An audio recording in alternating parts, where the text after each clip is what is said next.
Bonjour à toutes et à tous.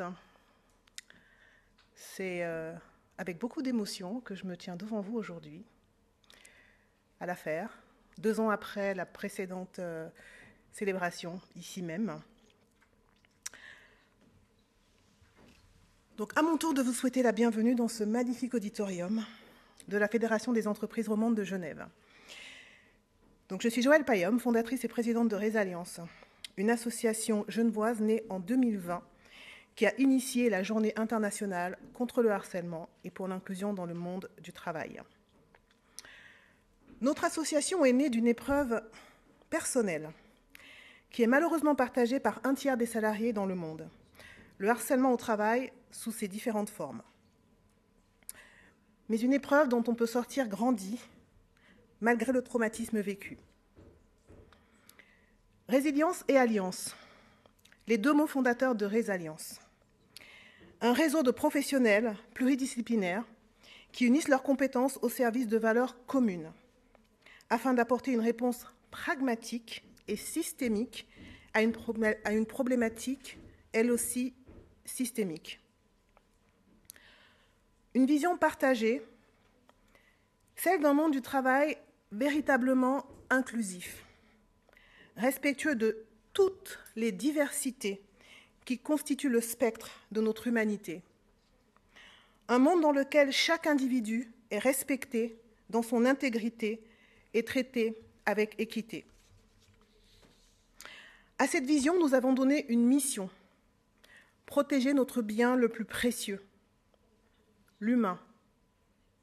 Cela implique de prévenir toutes les formes de violence au travail, de soutenir celles et ceux qui en sont les cibles, et d'accompagner les individus et les organisations sur le chemin de la résilience psychologique et structurelle.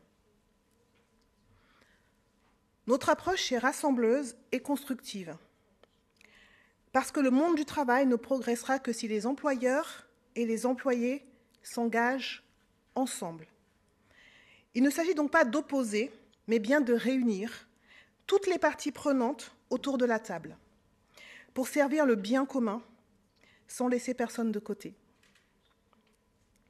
La méthodologie transversale que nous mettons en œuvre depuis 5 ans a permis de poser les fondations solides qui ont convaincu de nombreux partenaires à nous rejoindre dans cette aventure. Aujourd'hui, nous constatons avec satisfaction que des organismes publics autrefois cloisonnés s'inspirent désormais de notre approche et suivent nos pas, en adoptant notamment l'approche intersectionnelle que Résalliance préconise depuis 2020. Cela confirme que depuis le départ, notre vision est juste, crédible et nécessaire. Partout dans le monde, le harcèlement psychologique, le harcèlement sexuel et les discriminations sous toutes leurs formes sont des enjeux de santé publique et d'économie, qui exigent donc une considération internationale au vu de leurs impacts colossaux sur le plan humain et économique. Alors nous avons décidé d'ouvrir la voie, VOIX, et aussi la voie, VOIE, avec cette journée internationale contre le harcèlement et pour l'inclusion dans le monde du travail. Pour un impact encore plus grand, cette journée doit figurer parmi les journées internationales inscrites dans le calendrier officiel des Nations Unies. Une pétition a été ouverte en ligne et nous vous invitons à la signer si, comme nous, vous avez la conviction que cette journée internationale répond à une urgence sociale et économique. Depuis son lancement à Fribourg en 2022, cette journée a gagné en visibilité en Suisse et à l'international, en Europe, en Amérique du Nord, en Asie, en Afrique. Elle réunit tous les ans des personnalités et structures engagées, issues des domaines économiques, académiques, institutionnels et politiques. La liste est longue. Si je devais citer une seule de ces personnalités, je citerais Micheline Calmiret, ancienne présidente de la Confédération suisse, 2e femme à avoir été présidente de la Confédération suisse, et marraine de cette journée internationale. Je vous invite à découvrir la liste complète des soutiens sur le site internet dédié à cette journée. Notre démarche est résolument transpartisane. Elle rassemble des personnalités issues de tous horizons, convaincus que le respect et la bientraitance, je préfère le mot bientraitance au mot bienveillance, dans le monde du travail ne sont pas des options, mais bien les fondements d'une société apaisée. Bâtir un monde du travail respectueux, équitable et prospère passe par une transformation des mentalités, des comportements et des systèmes de gouvernance. C'est un chantier de longue haleine. C'est un travail de fond qui nécessite de la constance, de la persévérance et des moyens financiers. Si cette journée existe, c'est grâce à l'engagement d'un groupe d'individus déterminés et aussi à des soutiens précieux. Mais une initiative de cette ampleur ne peut reposer uniquement sur la passion et le bénévolat. Pour qu'elle grandisse, pour que son impact soit durable, cela exige que des ressources soient à la hauteur des enjeux, avec un soutien qui s'inscrit dans la durée.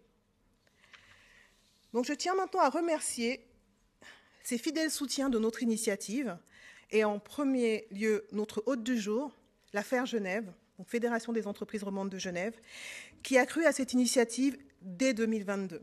Et pour la petite histoire, après Madame Micheline Calmiret, je me suis tournée à l'époque vers la FER Genève pour les rallier à cette initiative. Et je tiens effectivement encore une fois à réitérer ma gratitude d'avoir un tel partenaire qui se soit associé à notre initiative.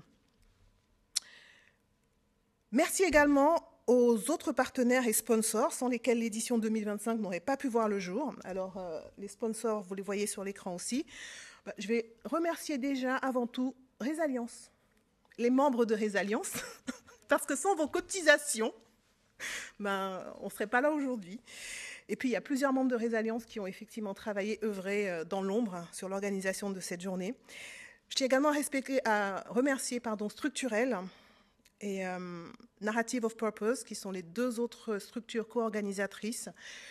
Tout à l'heure, vous verrez sur scène Maya Dougou, notamment la présidente de Structurel. Je tiens également à remercier Rescare SARL. Rescare, c'est le bras, on va dire, la branche service de Résalliance. Je tiens également à remercier Infomaniac, l'École hôtelière de Genève, l'Université de Genève, ENF Fiduciaire, Eniafé Consulting, Van Hims Consulting, les distilleries Morand, Socraft, dont au moins un des cofondateurs est présent aujourd'hui, Flinkleave, l'OVSM, dont le secrétaire et deux membres du comité sont également présents, et bien sûr le journal Le Temps. Merci infiniment pour votre confiance et votre engagement à nos côtés. Merci également à vous toutes et tous pour votre présence ici aujourd'hui. Nous sommes vendredi à Genève. Alors, on a coutume de plaisanter en disant que Genève se vide le jeudi soir. Donc, je suis ravie de vous voir quand même nombreux et nombreuses ici aujourd'hui. Merci d'avoir fait l'effort. Nous avons eu 150 inscriptions, enregistrement d'inscription pour les conférences sur site.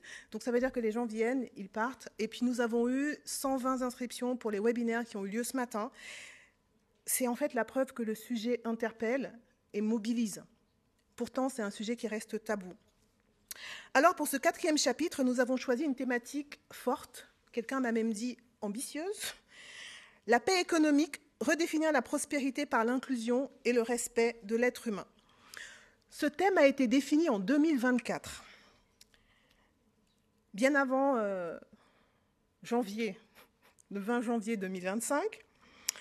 C'est un thème qui fait coïncidemment écho aux tensions géopolitiques, aux conflits armés et aux fractures sociales qui secouent violemment le monde depuis ces derniers mois. Et c'est un thème qui nous rappelle combien la paix, y compris dans le domaine du travail, est fragile.